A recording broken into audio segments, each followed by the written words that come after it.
अद्भुत रामचंद्र जी का मंदिर जो बने उसमें सबका हाथ लगे, इसलिए पूरे भारत से अभिभक्तों से अर्थ का संग्रह हो रहा है। ऐसा है कि मैं आक्षेप नहीं करता, और जिस विषय में कोई पूरी जानकारी नहीं हो उसमें जानकारी लेनी चाहिए, मानवता है। अशोक सिंघल जी मेरे पास 70 बार आए थे कम से कम। उस समय भी चंदा लेने का क्रम चला था। मैं कोई आक्षेप नहीं कर रहा, लेकिन वो धन किस कोष में जमा होता था, किस ट्रस्ट के माध्यम से, उसका लेखा जोखा कहाँ है, पत्थर आदि के बनाने में कितना व्यय हुआ कितना नहीं। चंदा का संकलन तो आम जनता से भी किया गया, लेकिन आम जनता को कुछ पता नहीं। अब नए सिरे से चंदा का फिर क्रम चल रहा है। बात ठीक है ना, बरगला तो नहीं रहा हूँ। ये पहली बार चंदे का क्रम नहीं है श्री राम जन्मभूमि को लेकर, दूसरी बार है। इधर श्री राम जन्मभूमि को लेकर एक मुख्य बात यह है कि चंपत राय जी ने, मेरा परिचय नहीं है, केवल अखबार में समाचार पत्र में मैंने चित्र देखा है, वो कभी मुझसे मिले हैं मुझे ध्यान नहीं। उन्होंने यह कहा कि पुजारी ब्राह्मण नहीं होंगे।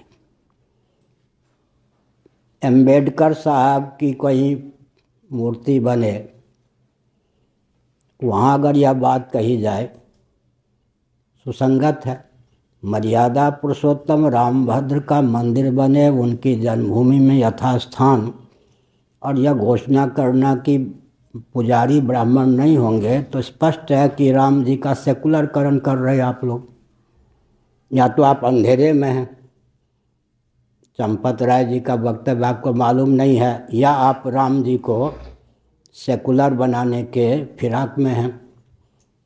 उसमें हम जैसे व्यक्ति क्या बोलें, समझ गए ना हमारी बात। राम जी को तो कम से कम बकस देते ना सेकुलर होने से, वो तो मर्यादा पुरुषोत्तम थे। जब राम जी पर भी हाथ रखा, सेकुलरकरण की छाया में राम जी की मूर्ति। दूसरी बात यह है, सरदार वल्लभ भाई पटेल की इतनी लंबी मूर्ति बनी, और राजनेता थे। अब राम जी की एक मूर्ति अयोध्या की सीमा में ही उतनी विशाल, उससे ऊंची होगी, तो राम जी भविष्य में एक नेता गिने जाएंगे या भगवान? ये राम जी का तिरस्कार माना जाएगा या उनको नेता के रूप में ख्यापित करना होगा? तीसरी बात यह है कि जिस विषय की जानकारी ना हो, जिस विषय अधिकृत ना हो, उसमें हाथ डालना, अधिकृत व्यक्ति की अत्यंत उपेक्षा कर देना, ये मानवोचित शील की सीमा में कहाँ तक उचित है? हम लोग फिर किसके लिए? समझ गए ना। जिस विषय में केवल भाजपा को, मोदी जी को श्रेय मिल जाए, योगी जी को, ये अभियान तो समझ में आ रहा है। राम जी से उसका संबंध क्या है जो आप लोग कर रहे हैं, ये बताइए। जब पुजारी ब्राह्मण नहीं होंगे तो राम जी एक सेकुलर होंगे। अम्बेडकर की मूर्ति में राम जी की मूर्ति में कोई अंतर नहीं। एक और राम जी का मंदिर बनाएंगे, दूसरी ओर अयोध्या में सैकड़ों फीट ऊंची मूर्ति बनाएंगे, तो उनको हर प्रकार से नेता का रूप दिया जा रहा है। इसमें जो भावुक लोग हैं, लोभ भय कोरी भावुकता विवेक, ये चार अभी हम बोल रहे थे, इस विषय पे नहीं, किसी और विषय पर। लोभ भय कोरी भावुकता विवेक, कोरे भावुक व्यक्ति तो सहभागिता का परिचय दे सकते हैं। इधर और भी एक विचित्र बात है, अगर मैंने रामालय ट्रस्ट में हस्ताक्षर कर दिया होता तो नरसिंह राव के शासनकाल में ही मंदिर मस्जिद दोनों का निर्माण हो गया होता। ध्यान है या नहीं? बाकी शंकराचार्य और श्री रामानुजाचार्य, मध्वाचार्य, ये सब हस्ताक्षर कर चुके थे। केवल पुरी के शंकराचार्य मैंने हस्ताक्षर नहीं किया, 27 साल पहले की बात। मुझे नरसिंह राव के द्वारा हस्ताक्षर करने वाले शंकराचार्यों के द्वारा दंड प्राप्त हुआ, अब तक मैं भोग रहा हूँ। मुझे श्रेय नहीं चाहिए, मुझे वैसे ही पूरे विश्व में बहुत से बिना चाहे ही मिल रहा है। लेकिन मैं एक संकेत करता हूँ, जिसके हस्ताक्षर न करने पर आपको श्रेय मिल रहा है, उससे कुछ पूछना उचित नहीं था क्या कि कैसे बनावें, क्या बनावें? तो केवल मोदी जी और योगी जी हैं, उनको श्रेय देने के लिए मोदी जी पहुंच गए शिलान्यास करने के लिए। उनकी भूमिका राम जन्मभूमि में क्या रही? मुझे शिलान्यास करने के लिए कहते तो भी मैं नहीं करता, लेकिन मैं एक संकेत कर रहा हूँ, केवल श्रेय बटोरने के लिए और राम जी को सेकुलर सांचे में ढालने के लिए प्रकल्प है। भावुक व्यक्ति तो आपका साथ देंगे, लेकिन ये सिद्धांत की हत्या है या सिद्धांत का संरक्षण है? इसका उत्तर दीजिए। जी, इसके बारे में तो आपके साथ नहीं, आप लोग नहीं, एक बात कह रहे हैं, आप हमारे शिष्य हैं, शिष्य हो या ना हो, हम एक संकेत करते हैं। और एक बात सिर्फ मैं इसमें कहना चाहता हूँ, आप पहली बात जो पैसों की बात की, उसका तो पूरा हिसाब है, पैसों का पूरा हिसाब है। चले रहने दीजिए, मैं ये नहीं कहता कि दुरुपयोग हुआ, मैंने कटाक्ष नहीं किया, लेकिन वो एक उसमें सुनिए, मुझसे कोई बात छिपी नहीं होती है सब। उसी खेमे के एक व्यक्ति ने वक्तव्य दिया था कि हम बिल्कुल असंतुष्ट हैं, नाम नहीं लूँगा मैं। अशोक सिंघल जी के खास व्यक्ति ने वक्तव्य दिया था, चंदे को लेकर मैं संतुष्ट नहीं हूँ, उसका उपयोग कैसे हुआ, कहाँ हुआ, किस प्रकार हुआ, या जैसा होना था वैसा हुआ नहीं। मैं इसमें कुछ नहीं बोलता। किसी के स्वरूप पर बिना जानकारी के उंगली उठाना या जानकारी हो तो भी बवंडर पैदा करना उचित नहीं है। मैं कुछ नहीं बोल रहा, लेकिन चंदे का क्रम ये दोबारा है। मान लीजिए दोबारा है, मान लीजिए किसी कारण से नहीं बना, फिर तिबारा होगा चंदे का क्रम। नहीं बनने का तो कोई सवाल ही नहीं है। क्या, कैसे आप कह रहे हैं नहीं बनने का कोई सवाल नहीं है? नहीं, आप बनना शुरू हो गया हो तो ठीक है, बनना तो शुरू हो गया, लेकिन वहाँ मस्जिद भी बनने शुरू हो गई या नहीं? हाँ, अरे तो जब आप काम कर रहे हैं तो सांगोपांग विचार करने में आपको डर क्यों लगता है? सुनिए, पार्लियामेंट और सुप्रीम कोर्ट दोनों के द्वारा जजमेंट हुआ, तो 5 एकड़ जमीन सुप्रीम कोर्ट की भाषा हो सकती है क्या? बार एसोसिएशन सुप्रीम कोर्ट में भी मेरा संविधान पे प्रवचन हो चुका है, high court Allahabad bar association में भी संविधान पर मेरा प्रवचन हो चुका है। मैं एक संकेत करता हूँ, कोर्ट की ये भाषा होती है क्या? अधिकार किसी अमुक तंत्र को नहीं बनता, उपहार के रूप में हम 5 एकड़ जमीन दे रहे हैं, ये कोर्ट की भाषा हो सकती है क्या? यही जजमेंट है या नहीं? अमुक तंत्र का अधिकार नहीं बनता है, लेकिन हम उपहार के रूप में 5 एकड़ जमीन दे रहे हैं, और सरकार ने 25 किलोमीटर दूर से ही नरसिंह राव और हस्ताक्षर करने वाले व्यक्ति अगल बगल या आमने सामने मस्जिद बनवाना चाहते थे, ये भी मुझे मालूम है। अगर मंदिर ही बनवाना चाहते और मैं हस्ताक्षर न करता तो पूरे विश्व में मुझे बदनाम करने का अवसर मिल जाता। समझ गए ना? मैंने हस्ताक्षर नहीं किया, और इसको हल्का फुल्का मत मानिए। एक शंकराचार्य ने हस्ताक्षर नहीं किया जब मैं पद पर केवल प्रतिष्ठित ही हुआ था। समझ गए? केवल प्रतिष्ठित हुआ था, लेकिन नरसिंह राव ने कह दिया कि आप शंकराचार्य जी, जिन शंकराचार्य ने हस्ताक्षर नहीं किया उनको दुर्बल नहीं मानिए, हम में क्षमता नहीं आपके हस्ताक्षर करने पर भी हम मंदिर बना के दिखा दें, मस्जिद बना के दिखा दें। ये नरसिंह राव के शब्द थे, नहीं तो मेरी उपेक्षा कर देते। मैं मुर्दाबाद करने वाला तो हूँ नहीं, सत्य को बोल के मौन रहने वाला हूँ, डंडा उठाने वाला हूँ नहीं। समझ गए? तो प्रश्न उठता है कि वो जो 5 एकड़ भूमि दी गई है, वो लोग बहुत बुद्धिमान हैं, वो ताक में थे कि इनका नक्शा कैसे बनेगा ये। अब वहाँ पर सुप्रीम कोर्ट और फिर क्या है, पार्लियामेंट, दोनों के द्वारा अधिकृत भूमि पर वो जो प्रशिक्षण का केंद्र बनाएंगे, प्रशिक्षण के नाम पर क्या होगा, बुरा न मानो होली है। एक उत्तर प्रदेश में अगर उस जजमेंट या निर्णय और क्रियान्वयन की प्रक्रिया की अनुकृति श्री राम जन्मभूमि के बाद काशी विश्वनाथ और श्री कृष्ण जन्मभूमि, मथुरा, अगर यह इन दोनों को लेकर मौन हो गए तो खो गए, अगर बोले तो इसी निर्णय की पुनरावृत्ति होगी। केवल उत्तर प्रदेश में 3 नए पाकिस्तान बन जाएंगे। आपको भविष्य पर ध्यान है क्या? क्या करने जा रहे हैं आप लोग? ध्यान गया? 3 नए पाकिस्तान को जन्म देना केवल एक प्रांत में। अलीगढ़ तो पहले से आई, हम तो रहे हैं ना वृंदावन में। देश के विभाजन की भूमि मुरादाबाद, अलीगढ़ की सारी योजना होती थी या नहीं मुझे तो मालूम है, मैं तो वृंदावन में रहा हूँ। तो एक उत्तर प्रदेश में ही क्या करने जा रहे 5 एकड़ भूमि देकर? ये कोर्ट की भाषा है या प्रधानमंत्री की भाषा है?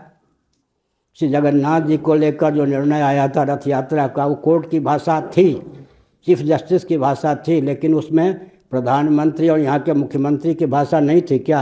और मेरे बोलने पर एक दिन में निर्णय चीफ जस्टिस को बदलना पड़ा या नहीं? बदलना पड़ा। उड़ीसा के व्यक्ति तो कम से कम जानते हैं, पूरे भारत के व्यक्ति। तो प्रश्न उठता है कोर्ट का निर्णय कैसे होगा कि अधिकार नहीं बनता उपहार के रूप में 5 एकड़ जमीन? इसका अर्थ है कि मुस्लिम तंत्र भी मुझे मानते हैं, मैं कोई बुलाता सम्मेलन आदि नहीं करता, लेकिन मानवाधिकार की सीमा में 3 अगर 5-5 एकड़ भी ज़मीन देंगे तो 15 एकड़ ज़मीन 3 नए पाकिस्तान बन जाएंगे। तो आप उत्तर प्रदेश को कहाँ, भारत को कहाँ ले जाना चाहते हैं?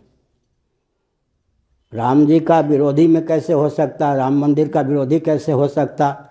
लेकिन जिसकी भूमिका रही हो उसको पूछना भी नहीं। मार्गदर्शन की बात तो छोड़ दीजिए, आज्ञा की बात तो छोड़ दीजिए, सेकुलर तंत्र के वशीभूत होकर राम जी को सेकुलर के रूप में ख्यापित करना, ये कहाँ तक न्याय है जी?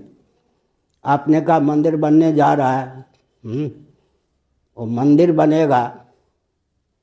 एक मैं संकेत करता हूँ, विघ्नेश पाठक थे हमारी जन्मभूमि के, वो काशी में स्नान कर रहे थे। एक कोई व्यक्ति आ गए, ए पंडित गायत्री मंत्र बताओ। वो चुप रहे। बताओ बताओ, वो चुप रहे। वो गायत्री मंत्र बोल, तुम नहीं बताओ ये गायत्री मंत्र है या नहीं? फिर उसने थैले से पुस्तक निकाली, देखो ये गायत्री मंत्र है या नहीं? उन्होंने कहा नहीं है। हमारे बड़े भाई उनसे पढ़े थे, विघ्नेश पाठक जी से, हमको भी बहुत प्रेम से, वो बहुत उपासक थे ऊँचे। अब काशी में भीड़ लग गई, वो तो बाहर से आए थे पंडित। उन्होंने कहा सैकड़ों पंडित आ जाओ, ये गायत्री मंत्र नहीं है। सबने कहा महाराज आप क्या कहते हो पंडित जी? उन्होंने कहा अधिकृत व्यक्ति अधिकृत समय में अधिकृत विधा से बोलेगा तो इसका नाम गायत्री मंत्र होगा। ये गायत्री माने गान के द्वारा, जप के द्वारा त्राण करने वाला ये मारक मंत्र है, गायत्री हो ही नहीं सकता। सब पंडित ने उनके पाँव छुए, काशी के पंडितों ने पाँव छुआ। इसलिए मैंने कहा राम मंदिर तो बन ही नहीं सकता। आपके कैसे नहीं बनना शुरू हो गया? राम जी वहाँ प्रतिष्ठित नहीं हो सकते।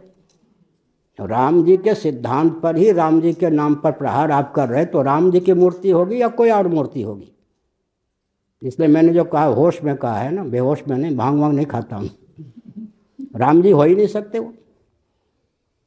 जब देखिए स्कंद पुराण आदि में लिखा है, और सामान्य बात नहीं है, हल्का फुल्का नहीं लीजिए, सुप्रीम कोर्ट का जजमेंट है।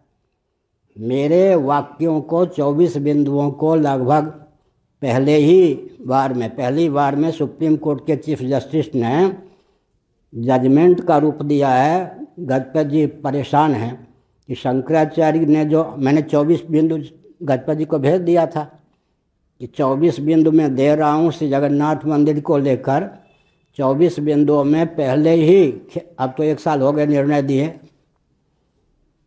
3/4 मेरा ही जो वाक्य हिंदी में, उसको अंग्रेजी में उसमें लिखा है चीफ जस्टिस ने अपने शब्दों में कि देवता की प्रतिमा मूर्ति विधिवत पूजित प्रतिष्ठित न हो तो उसमें यक्ष भूत प्रेत पिशाच वेताल उपद्रवी तत्व का सन्निवेश हो जाता है, वो सबको बेहाल कर देता है। ये अब सुप्रीम कोर्ट का जजमेंट है, मेरा वाक्य अब सुप्रीम कोर्ट का जजमेंट है अंग्रेजी में। अंतर इतना है कि मैंने हिंदी में दिया, तो विधिवत अगर प्रतिष्ठा नहीं होगी राम जी की, एक सेकुलर मर्यादा पुरुषोत्तम के नाम पर सेकुलर रूप में राम जी को खड़ा कर देंगे तो राम जी की मूर्ति होगी या सबको नष्ट करने वाली प्रतिमा होगी? इस पर विचार कीजिए ना। शास्त्र के साथ आप कैसे खिलवाड़ करेंगे?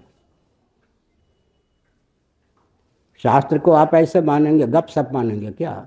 एटम बम से ज़्यादा शक्ति मंत्रों में होती है। वो स्पष्ट लिखा है, मूर्ति में भूत प्रेत पिशाच चांडाल यक्ष राक्षस उपद्रवी तत्व का प्रवेश होता है। वो पूरे क्षेत्र पूरे देश को बर्बाद कर देने वाला तत्व होता है। इसलिए राम जी की प्रतिष्ठा आप कर ही नहीं सकते हैं।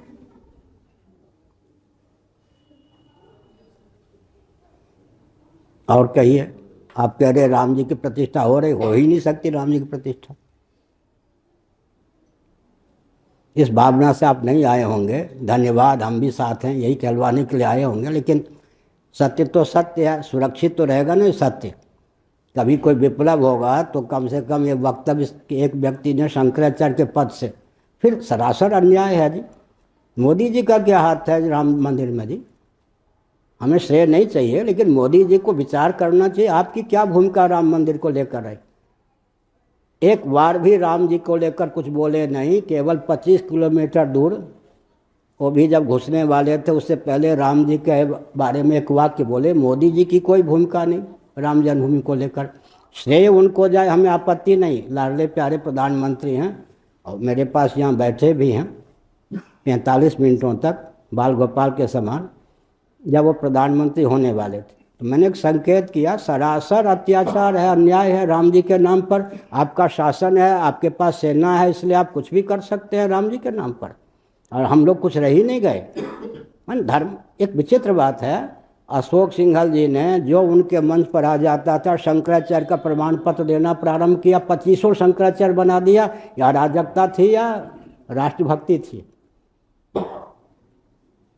फिर एक विचित्र बात है, 2 नदियों का जहाँ संगम था वहाँ कुंभ बनाना शुरू कर दिया। किसी ऋषि ने ऐसा साहस किया? ये आदित्यनाथ योगी बच्चे के समान मेरे पास बैठते हैं, और जब ये मुख्यमंत्री नहीं थे तो अभी आते ही थे, मुझे ट्रेन में बैठाने जाते थे। इन्होंने अर्ध कुंभ को पूर्ण कुंभ घोषित कर दिया। सरासर धार्मिक क्षेत्र में हस्तक्षेप करना। किसी ऋषि ने भी अर्ध कुंभ को पूर्ण कुंभ नहीं घोषित किया था। आदित्यनाथ योगी क्या जानते धर्म के बारे में जी?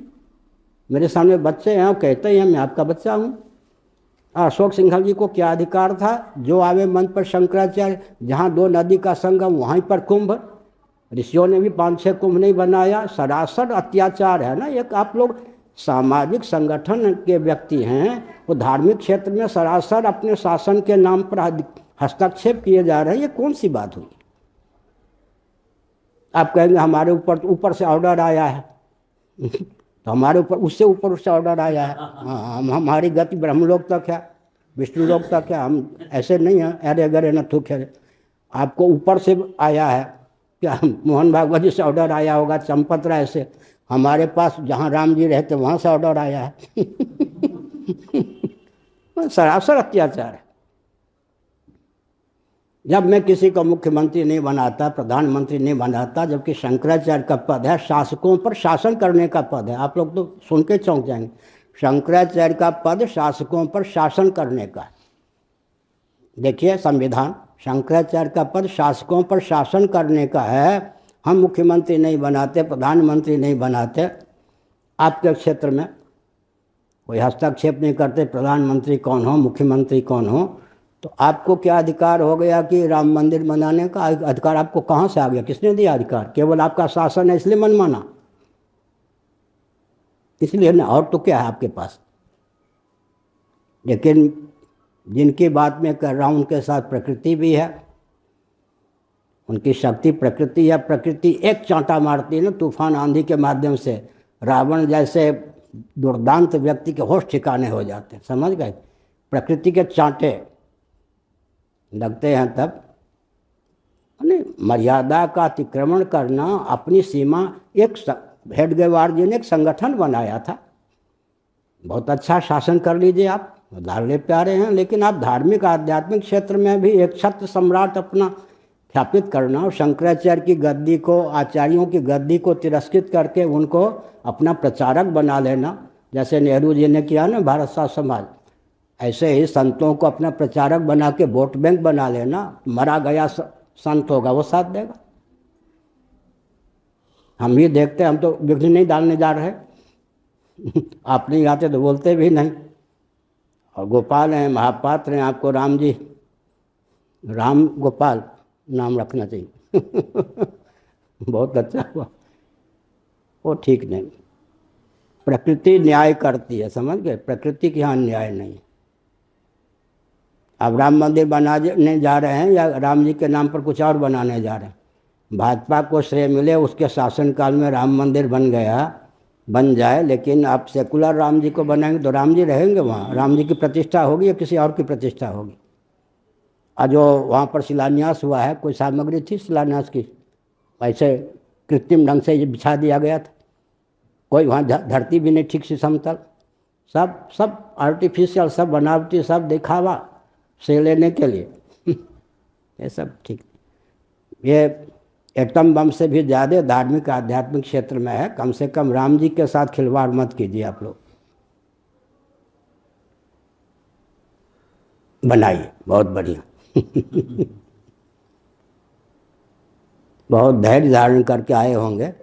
वो आते थे गिरिराज किशोर, ब्रजवासी थे, वो कहते थे लोगों को, शंकराचार्य का मूड देखूंगा तब कुछ बात करूंगा ब्रजवासी थे वो, तो वो ठीक नहीं। धार्मिक क्षेत्र में सरासर हस्तक्षेप करना, राम जी को सेकुलर बनाना, ये तो अपनी संस्कृति का विनाश। भावुक व्यक्ति बह सकते हैं आपकी भावुकता में, राम जी को भी सेकुलर बना देना ठीक नहीं। मर्यादा पुरुषोत्तम को तो कम से कम छोड़ देते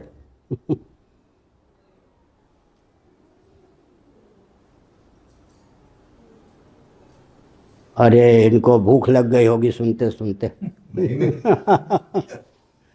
क्या है, जो कुछ होता है भगवान की इच्छा से होती है। बिल्कुल नहीं, इच्छा से नहीं। भगवान की इच्छा से हम आए हैं, भगवान की इच्छा से आप बोलते हैं, भगवान की इच्छा से इच्छा में टकराव होगा तो जिसकी जीत होगी वो भगवान की इच्छा से होगी। भगवान की इच्छा के विरुद्ध में जो होता है उसमें जरूर गड़बड़ होता है। हाँ?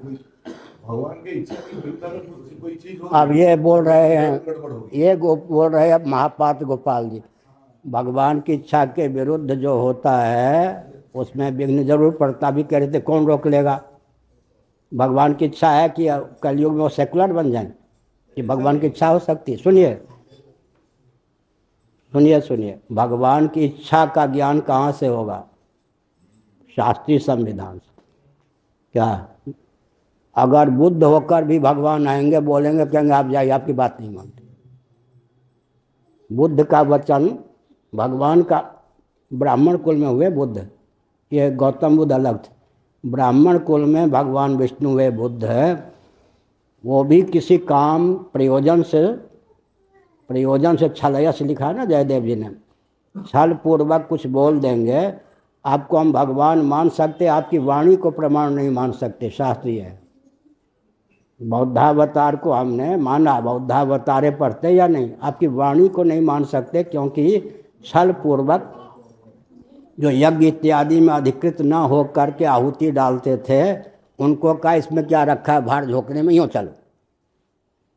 मोहिनी अवतार भगवान का हुआ, वो छलावतार है। तो भगवान को अवतार को अवतार मानते हुए भी उनकी वाणी को भी हम नहीं प्रमाण मानते, नहीं तो हम बुद्ध के वाणी को प्रमाण माने, शास्त्र ये कहता, समझ? हाँ, शास्त्र ये कहता है।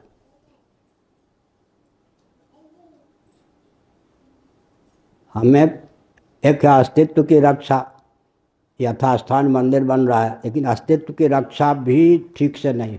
5 एकड़ भूमि का जो उपयोग होगा आप देखते रहिएगा, उससे आपके अस्तित्व पर भी खतरा है।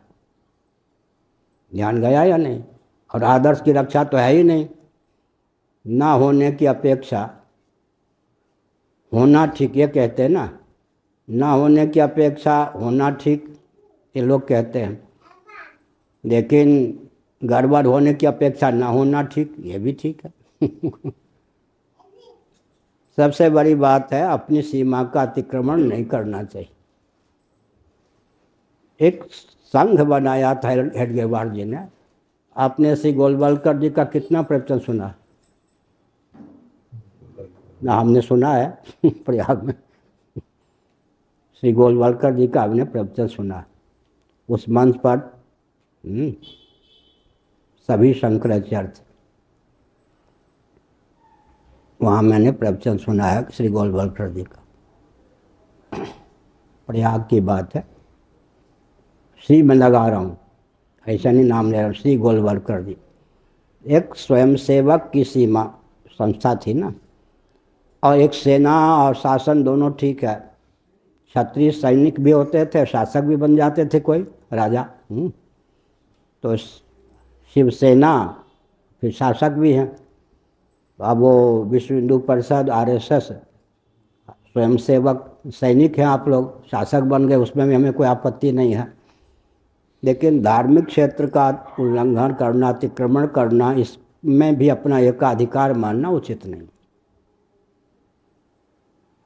एक व्यक्ति भी शास्त्र के सम्मत बोलता है, ईश्वर उसकी बात सुनेंगे। 1,00,000 संत आपके पीछे जय जयकार करते हुए, अशोक सिंघल की जय कहते हुए घूमेंगे, उनकी बात नहीं, यमराज डंडा मार के फेंक देगा वहाँ दाल नहीं, वहाँ हमारी बात की दाल गलेगी, समझ गए? हम जो बोल रहे हैं यमराज के कोर्ट में भी ज्यों के त्यों पारित होगा, क्योंकि हम शास्त्र सम्मत बोल रहे हैं। जिस विधान का पालन यमराज करते हैं उस विधान की सीमा में हम बोल रहे हैं, इसलिए हमारी वाणी को वैकुंठ तक में भी कोई चुनौती नहीं दे सकता। गुरु परंपरा से हमको ग्रंथों का अध्ययन है, समझ गए ना।